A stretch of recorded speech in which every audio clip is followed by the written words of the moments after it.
Andrew Yang went from this. He's a long shot candidate from New York. His profile is actually pretty low. To this.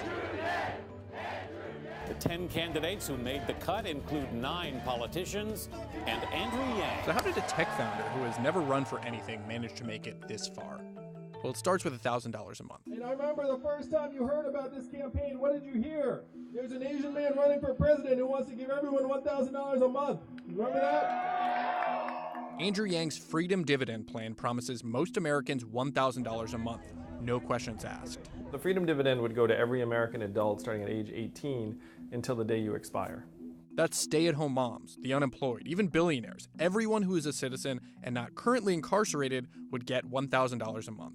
How would your life change if you guaranteed you knew now and forever you'd be getting $1,000 a month? Well, I'm graduating soon. Just being able to just have basically, without even working, my student loan payment, which is going to be probably around $600 a month after I graduate, just kind of handled, would be huge. It would make my life more stable. You know, I'm hustling from job to job to job to job. And $1,000 a month would actually, you know, it wouldn't sustain me, but it would not let me fall down.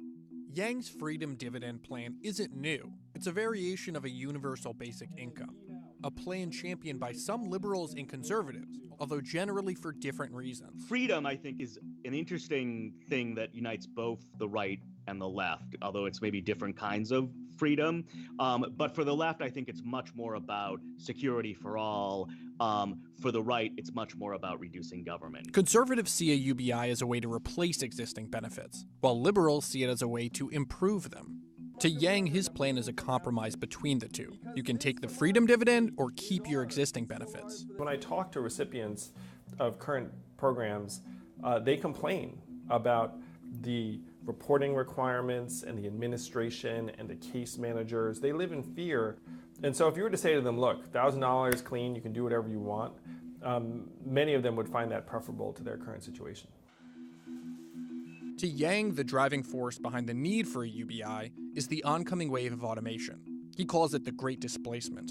But some critics of the UBI are skeptical of a solution to automation that is being touted by some of the biggest names in Silicon Valley. We should explore ideas like universal basic income to make sure that everyone has a cushion to try new ideas. I think ultimately we will have to have some kind of universal basic income. I don't think we're going to have a choice. So what would you say to someone who's worried about a Silicon Valley solution to a Silicon Valley problem? The people who are closest to the frontier see that technology is going to have a massive disruptive impact on workers around the country. They are enlightened enough to realize that a society where all of the winnings go to just a very small handful of individuals is a very bad society for innovation.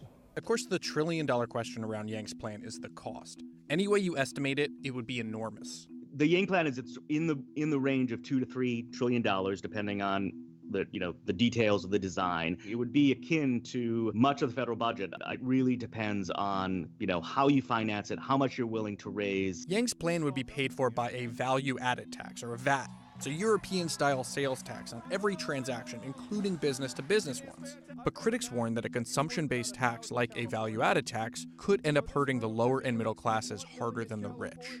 That's because those who make less money end up spending a higher percentage of their income on goods and services. Final question.